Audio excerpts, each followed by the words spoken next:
안녕하십니까 성도 여러분. 오늘은 제6과 이제 마지막입니다. 여섯째 날 금요일이지요. 5월 6일 더 깊은 연구를 위해라는 부분 우리 함께 다루겠습니다. 함께 말씀 나누기 전에 기도하겠습니다.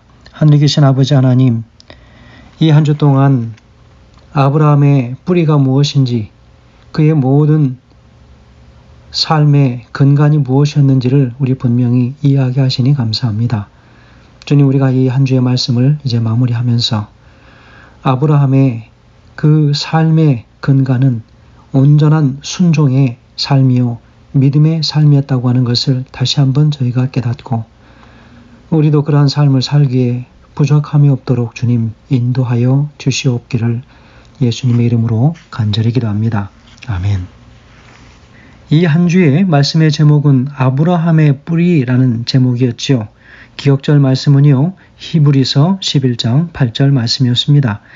믿음으로 아브라함은 부르심을 받았을 때에 순종하여 장래의 유업으로 받을 땅에 나아갈새 갈 바를 알지 못하고 나아갔으며 라고 기록하고 있지 않습니까?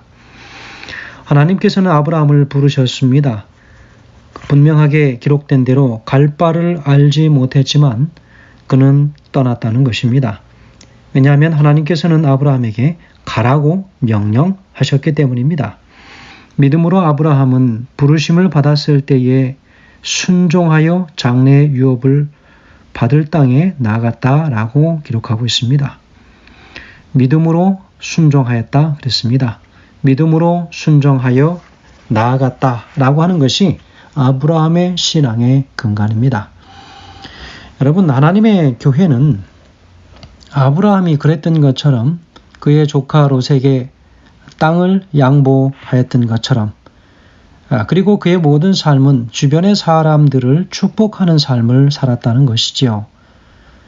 그가 조카 롯을 위기 가운데에서 구해낸 후에 그가 얻은 모든 이 전리품들을 다 제사장 앞에 내어놓고 그 전리품들에 대한 욕심을 전혀 갖지 않았던 아브라함.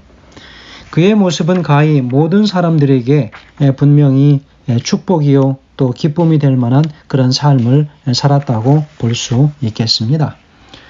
그가 처음에 애굽 땅에서 겪었던 이 세 번의 이 시험들을 통해서, 그러나 그 중에 첫 번째 애굽으로 기근을 만나서 내려갔던 바로 그 이야기 속에서 하나님께서 허락하신 그 가나안 땅의 소중함과 그 가나안 그 약속의 땅이 얼마나 그에게 있어서 귀중한 약속인지를 다시 한번 깨닫고 그가 다시 베델로 올라오지 않습니까?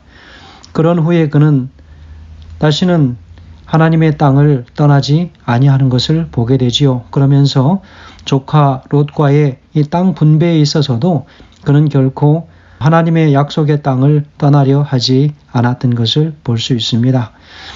물론 조카 롯의 이기적이고 비양심적인 자기중심적인 그런 선택을 통하여 약간의 마음이 서운할 수도 있었지만, 그러나 그에게 내색하지 아니하였습니다. 그 증거가 무엇입니까? 그가 소돔과 고모라의 그 전쟁이 있을 때 포로로 잡혀갔던 그를 아무 이유 없이 조건 없이 그의 형제였기 때문에 여전히 그렇게 서운할 법도 한 그런 관계 속에서도 그의 생명을 구하고, 또 그 제사장 앞에 온전히 드렸던 그 예물을 볼 때에 그의 마음은 온전히 하나님께 사로잡힌 바 된 그런 사람이 아니었는가라고 생각해 보는 것이지요. 여러분, 그리스도를 신봉하고 그리스도를 따르고 살아가는 모든 하나님의 교회들은 주변의 모든 사람들에게 축복의 근원이 되어야 될 것입니다. 그리고 그 또한 그 교회를 이루고 있는 모든 성도들은 다른 사람들을 축복하는 그러한 축복의 경험이 충만해야 할 것입니다. 다른 사람을 비웃고 해코지하고, 그리고 다른 사람이 잘 되는 것에 대한 이기심과 질투심이 가득한 그런 삶으로 산다면 결코 우리는 주변의 사람들에게 축복의 근원이 되지 못할 것입니다. 여러분, 우리 마음속에 시기심이 있으면, 교만한 마음이 있으면 제일 먼저 그것들을 대표하는 한 가지의 그 액션이 있는데 바로 그것은 불평이라고 하는 것입니다. 여러분, 불평이 우리 입에서 싹트기 시작하고 우리 마음에서 끊임없이 불평의 정신이 일어나기 시작하면 결코 하나님의 사역을 이루지 못합니다. 여러분, 하나님께서 세상에서 당신의 백성들을 택하신 이유가 무엇입니까? 모든 당신의 아들과 딸로 삼으시기 위함이지요. 그들을 온전히 구원하시기 위함입니다. 하나님께서 그들을 선택하신 이유는 세상의 거룩한 깨달음의 유익을 전달하기 위함이었지요. 그래서 하나님께서 아브라함을 선택하신 이유는 단지 그를 하나님의 특별한 친구로 삼기 위해서가 아니라 하나님께서 세상에 주시고자 하는 귀하고 특별한 특권을 전달하는 통로로서 삼으시기 위함이었습니다. 그래서 그는 도덕적 어두움 가운데 있는 세상 사람들에게 밝은 빛을 전달해 줘야 하는 그런 사명을 부여받게 되었습니다. 하나님께서 빛과 진리로 당신의 자녀들을 축복하실 때마다 그것은 단지 그들에게 영원한 생명을 선물하시기 위함이 아니라 그들 주변에 있는 사람들이 그들을 통해서 영적으로 깨달음을 얻도록 하시기 위함이었습니다. 그래서 예수님께서는 우리를 향하 이야기하십니다. 너희는 세상의 소금이라, 너희는 세상의 빛이라고 말씀하십니다. 세상이 부패한 곳을 맑게 깨끗하게 신선하게 정화시켜야 할 사명이 있는 소금. 어둠 가운데 있는 전혀 빛이 존재하지 않는 그런 어두움의 그런 죄악 속으로도 하나님께서는 우리를 통하여 빛을 비춰 주시고자 원하십니다. 소금을 뿌리는 그런 도구가 되게 하시고 친히 우리를 소금이 되게 하시고 그리고 빛이 전달되어지는 모든 통로로서 우리를 삼으시고 우리를 빛으로 삼으시고 하나님의 이 세상을 다시 죄로부터 구원해 내시기 위한 그 모든 그 사명을 부여하신 사명자로서 오늘 우리들은 부르심을 얻었다고 하는 것은 참으로 감사할 일입니다. 그러므로 성도 여러분, 오늘 우리는 어떻게 이 세상 가운데에 그리스도의 은혜를 전달해야 하겠습니까? 그저 우리가 말로만, 그저 단순한 행동으로만 할 수 있는 것이 아니라 우리 심령의 온전한 변화함을 우리가 받음으로 인하여 하나님께서 오늘 우리에게 그 모든 한 샘플로 그 한 예로서 아브라함을 그의 삶을 우리에게 부여하셨습니다. 그가 살아온 모든 삶의 구비구비를 우리가 함께 경험하고 또 이제는 그 길을 따라가기로 새롭게 결심하는 우리 모두가 되길 간절히 소망합니다.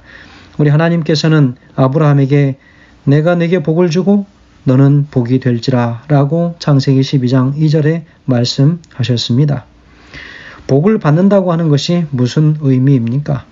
그것이 바로 아브라함이 섬겼던 하나님을 섬기는 바로 그 하나님을 오늘 우리가 또 다시 섬기게 되는 것, 그것이 바로 축복입니다. 그 축복은 바로 아브라함이 섬겼던 하나님 그 방법 그대로 오늘 이 땅에서도 이 시대에 우리에게도 그런 섬김이 있도록 우리 하나님께서는 우리를 향하여 부르신다고 하는 사실 여러분 우리가 함께 기억하셔서 이제 또 새로운 한 주를 살아갈 때에 이 한 주 동안 우리가 많은 아쉬움이 있었을지라도 새로운 힘과 용기를 얻음으로 온전히 아브라함이 우리의 신앙이 되며 그의 모든 믿음과 또 믿음에 따른 온전한 순종으로 그는 하나님께서 갈 바를 알지 못하는 부르심을 주었을지라도 결코 그 길을 회피하거나 결코 그 길에서 돌아서지 않는 그런 용감한 신앙을 우리 모두가 소유하게 되길 간절히 소망하면서 말씀을 줄이겠습니다. 감사합니다.